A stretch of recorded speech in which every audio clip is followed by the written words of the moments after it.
ایک سوال کیا ہے کہ حدیث میں ہے کہ رومن اور مسلم مل کر کسی تیسرے دشمن سے مقابلہ کریں گے، اور یہ دشمن کون ہو سکتا ہے ابھی کے دور میں، اور یہ لڑائی امام مہدی سے پہلے ہوگی یا بعد میں ہوگی؟ حدیث شریف میں رسول اللہ صلی اللہ علیہ وسلم نے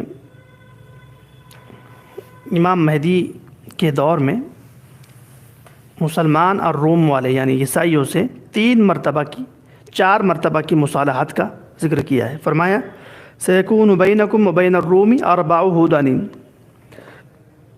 مسلمانوں اور روم والوں کے درمیان 4 مصالحتیں ہوگی، 4 صلحیں ہوں گی، 4 اتحاد ہوں گے۔ 3 اتحاد کتاب الفتن کے علماء فرماتے ہیں امام مہدی کے ظہور سے پہلے ہو چکے ہیں، اور 1 اتحاد امام مہدی کے ظہور کے بعد ہوگا۔ روم والے اور مسلمانوں کا 1 مرتبہ اتحاد ہوا تھا 1980 کے بعد۔ یہاں پر روم جب حدیث میں آیا ہے تو یہاں پر روم سے شہر مراد نہیں ہے، یاد رکھنا ہے۔ روم سے یہاں مراد مذہب کے لوگ ہیں، اور روم سے مراد جب حدیث میں لفظ روم آتا ہے تو مذہب سے عیسائی مذہب مراد ہوتا ہے۔ تو ستصالحون الروم ابو داؤد شریف کی روایت ہے تفصیلی، اس کا خلاصہ یہ ہے ستصالحون الروم صلحا آمنا وتغزون انتم وهم عدوا من ورائکم، کہ مسلمانوں کی اور روم والوں کی 1 مرتبہ اتحاد اور صلح ہوگی، اور یہ دونوں مل کر جنگ کریں گے اپنے تیسرے دشمن کے خلاف، اور جب جنگ ہو جائے گی تو عیسائی لوگ روم والے اعلان کریں گے کہ صلیب کی جے ہو نعوذ باللہ، اور مسلمانوں میں سے ایک غیرت مند آدمی کہے گا کہ بل اللہ غلب، اللہ تعالیٰ نے فتح عطا فرمائی ہے، اور اس طرح ان دونوں میں آپس میں جھگڑا ہو جائے گا، اور پھر مسلمانوں پر جنگ مسلط ہو جائے گی۔ تو پہلی مرتبہ صلح 1980 میں اس وقت ہوئی تھی جب افغانستان پر روس نے حملہ کیا تھا، اور حملہ کر کے وہ چاہتا تھا کہ وہاں کے علاقے پر بھی قبضہ کر لے، اور اس سے آگے پھر اس کے عزائم بہت لمبے چوڑے تھے، بحرین تک اور سعودی عرب کے سارے تیل کے کنویں قبضہ کرنا چاہتا تھا۔ تو امریکہ نے دیکھا کہ مجھے سپر پاور بھی بننا ہے، اور روس سپر پاور بھی ہے، اس کو گرانا بھی ہے، اور دنیا پر مجھے حکومت بھی کرنی ہے، نیو ورلڈ آرڈر بھی قائم کرنا ہے، اور میں تو روس کو ہرا نہیں سکتا۔ تو اس نے پھر افغانستان کے مسلمانوں کی اور دوسرے مسلمان وہاں جو مقابلہ کر رہے تھے ان کی مدد کرنی شروع کر دی۔ یہ جنگ یاد رکھیے مسلمانوں نے شروع کی، مسلمانوں نے ہی مقابلہ کیا، اصل میں سارا کردار مسلمانوں کا ہی ہے۔ 2-3 سال کے بعد یہ امریکہ بہادر صاحب پہنچے وہاں پہ،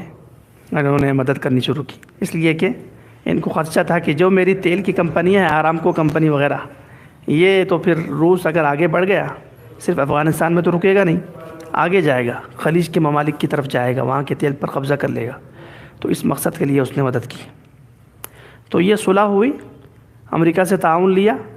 پھر سعودیہ کے بھی بہت سارے مسلمانوں نے تعاون کیا، اس لیے کہ ان کے تیل کے کنویں بھی داؤ پر لگ سکتے تھے، تو انہوں نے مدد کی، اور اس طرح پھر صلح کے بعد روس کو مسلمانوں نے شکست دے دی۔ تو یہ پہلا اتحاد۔ دوسرا اتحاد ہوا ایران کی حکومت، اور اس کا زور بڑھنے لگا،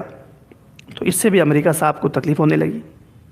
اور سعودی عرب کے جتنے علاقے تھے ان سب کو بھی تکلیف ہونے لگی، کیونکہ ایران کے جو نظریات ہیں وہ اہل حق سے ملتے نہیں ہیں، اہل حق کے مخالف ہیں۔ تو یہاں پھر دوسرا اتحاد ہوا عراق اور امریکہ کا، اور ان دونوں نے مل کر ایران کو 8 سال کی جنگ کے بعد شکست دی، 1980 سے 88 کے درمیان۔ اور جب ایران کا زور ٹوٹ گیا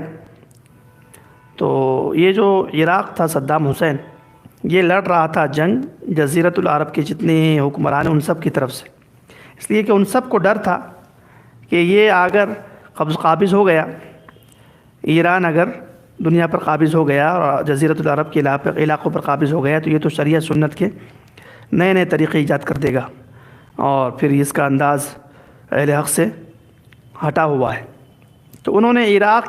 سے کہا کہ تم جنگ لڑ لو، اور اس کے بعد ہم آپ کو کچھ نہ کچھ معاوضہ دے دیں گے،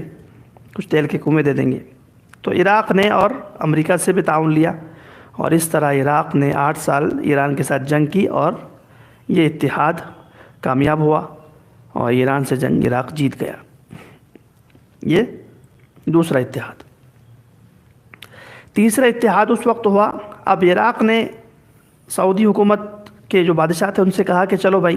آپ کے لیے تو ہم نے جنگ کر لی، اتنی مشقت 8 سال برداشت کی اور خطرناک قسم کی مجاہدات کیے اور جنگ جیت لی اور آپ کو ہم نے محفوظ کر لیا، اب آپ کچھ معاوضہ دو، تیل کے کنویں دو۔ تو کویت نے انکار کر دیا، کہنے لگا جی اب کچھ نہیں ملے گا آپ کو۔ تو اس پر غصہ ہو کر صدام حسین نے کویت پر حملہ کر دیا۔ اب کویت والوں نے اتحاد کیا امریکہ سے اور امریکہ کو مدد کے لیے بلا دیا۔ یہ تیسرا اتحاد تھا، اور اس اتحاد کی صورت میں بھی پھر عراق کو شکست ہو گئی، عراق کو اپنی فوجیں وہاں سے کویت سے نکالنی پڑی اور پھر عراق کا بائیکاٹ ہو گیا 13 سال تک۔ تو یہ 3 اتحاد ہوئے ہیں، اور چوتھا اتحاد حدیث شریف میں ہے کہ امام مہدی کے زمانے میں ہوگا۔ امام مہدی کو معلوم ہوگا کہ روم والے شام کے علاقے میں پہنچے ہوئے ہیں اور مسلمان اور روم والے مل کر کے ایک تیسرے دشمن سے مقابلہ کریں گے، اور تو چوتھی مرتبہ اتحاد ہوگا اس وقت جب امام مہدی مدینہ سے ادھر جہاد میں مصروف ہوں گے اور ان کو معلوم ہوگا کہ روم والے وہاں جمع ہو گئے ہیں، تو یہ لوگ جمع کریں گے، وہاں جائیں گے اپنے لشکر کو لے کر تیسری جنگ عظیم کے آس پاس۔ تو وہ کہیں گے خلوا بیننا وبین الذین سبوا منا، امام مہدی سے وہ لوگ کہیں گے روم والے یعنی امریکہ والے کہ بھائی وہ جو فلاں قیدی ہے نا وہ ہمارے حوالے کر دو۔ امام مہدی تو بڑے غیرت مند انسان، بڑے مجاہد، بڑے مدبر، بہت بڑے انسان ہوں گے، وہ امریکہ سے کہیں گے کہ آپ کو قیدی نہیں ملے گا کیونکہ یہ مسلمان ہے اور ہم مسلمان بھائی کو آپ کے حوالے نہیں کر سکتے۔ تو اس پر پھر یہ صلح دونوں کی ٹوٹ جائے گی اور تیسری جنگ عظیم اسی کے نتیجے میں ہوگی۔ تو پتہ یہ چلا کہ 4 صلح ہوگی حدیث کے مطابق، 4 ہدن، 4 صلح ہوگی۔ تو 3 صلحیں ہو چکی ہیں اور چوتھی صلح امام مہدی کے زمانے میں ہوگی۔